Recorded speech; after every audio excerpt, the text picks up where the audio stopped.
Hello and welcome to the first episode of Wizard Weekly, where we bring you all sorts of news from around the spiral.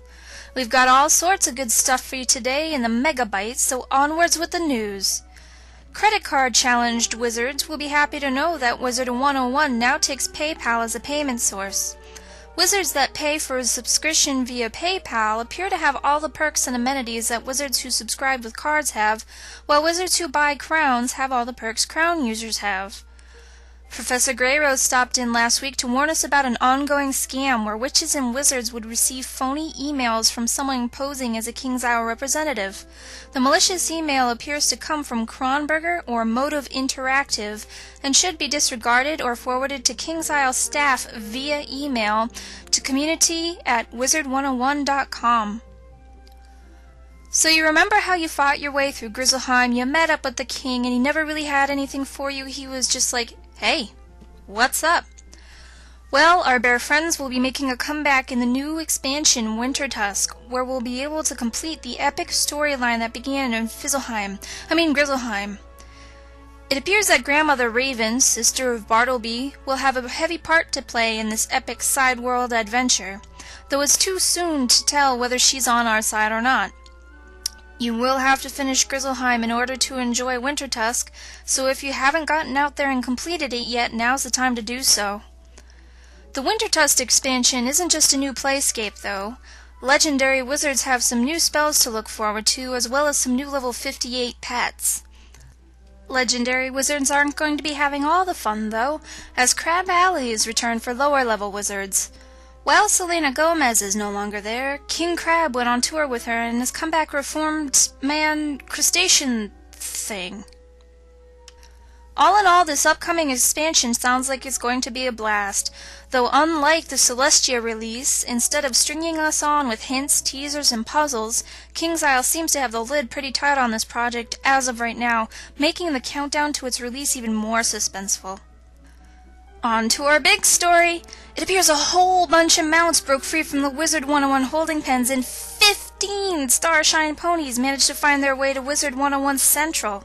Other Wizard101 blog holders and fan sites appear to have wrangled in some different mounts, and all of them will be holding contests and drawings to find these mounts a good home.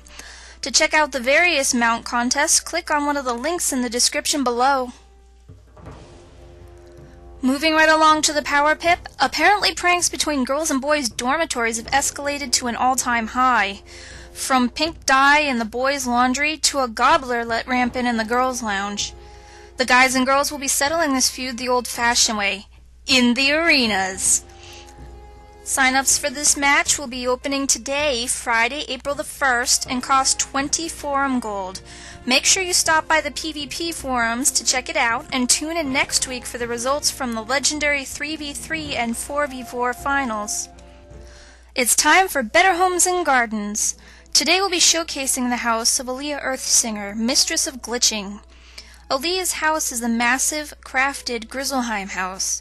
It took her 9 weeks, that's just over 2 months, to get all the reagents to craft it, and it took another 8 weeks to move in.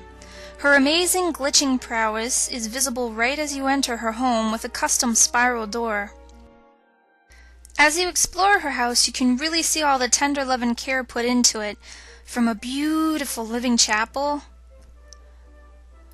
to a garden with a built-in water fountain, a sprite ranch, and a fully manned boat. Aaliyah's house is absolutely stunning, if you can get around it without her pets getting you. Oh man, they're gonna eat me. Let's go inside, shall we? Aaliyah's glitching prowess doesn't stop at the front door. As you walk in, you're greeted by a throne that's enshrouded in mist and a beautiful gathering room. Further up the way is a cozy comfort room with cake! Moving along. Just past the the comfort room, is a shower, complete with Dragonspire-inspired shower head and towel holders. After you've freshened up a bit, you can relax in her library overlooking the gathering hall and enjoy any of her wide assortment of books. If you're struck by inspiration, you can head to her tinkering room. Looks like she's been testing the spear launcher again. just outside is a monument to simple beauty where you can enjoy a gentle symmetry and a gorgeous view. Aaliyah's use of floating and pushing really gives her house a unique look. Floating and pushing, known also as glitching, can be used to transform your home, castle, or dorm room as well. We'll start with something simple. Remember that cold, dreary fireplace you have? Want to tuck a nice, cozy fire in there and brighten up the room? Let's get started. You'll need a few things for this glitch, including 3 tatami mats from Mushu, a campfire from Crocotopia, a fireplace from Marleybone, and a long blue runner rug you should be able to find in the bazaar. Start out with all your furniture out of the way, and then select your campfire and move it to the position you want it to be in when the fireplace is over it. Make sure you rotate it beforehand, because you won't be able to once the fireplace has been set over it. Next, move your long blue runner rug up next to and slightly past your fire. I'll show you why later. You'll want to take one of your tatami mats and move it slightly under the end of the blue runner, the closest end. We'll be using this to remove it later.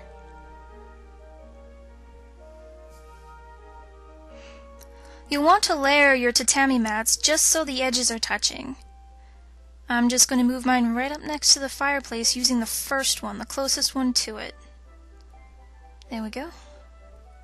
And I'll be placing my fireplace on that first tatami mat. Now you want to use that first mat to move it around. And we're going to put it right over the fire. Like that. Almost perfect. Here's the fun part. Use the tatami mat closest to you to rotate the blue runner rug out from underneath the fireplace, and in the same motion pick it up. The second tatami mat will be used to do the same thing to the first one. In the same motion pick it up. And there you have it. A nice, warm, lit fireplace. Now all you need is some marshmallows. Our last news segment today is Letters from the Spiral, where we address questions and thoughts from our viewers. Our first question is from Wolf Redfist, who asks, will King's Isle keep the rug glitch? The short answer is yes. In a post not too long ago, Professor Greyrose said, we're always delighted to see just how much our players enjoy being creative, and we feel that removing the functionality to stack housing items would stifle that creativity, and obviously we don't want to do that. However, should exploits be discovered that use this stacking bug, we'll have to reassess whether the harm is outweighing the creative freedom.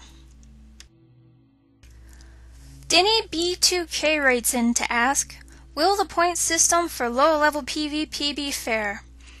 To be quite honest, Danny, I'm not sure what point system you're talking about, and I don't have a real answer for you, but I'd imagine it would be fair. When King's Isle adds anything to the game, they don't usually strive to make it unfair, even though it seems that way sometimes, and if it does turn out someone has an unfair advantage over someone else, they usually make changes to balance things out. If you'd like a real answer to this, I'd suggest maybe submitting it to the Ask King's Isle forum on Wizard Central or in an Ask King's Isle segment on a fan blog. Andrew Stormflame would like to know, what do you think Winter Tusk will be like? Well, my best guess would be wintry. I was listening to the Ravenwood radio show the other day, and they were dropping hints about Winter Tusk here and there. It sounded like it'll be a sort of Grizzleheim 2.0, where they finished the story.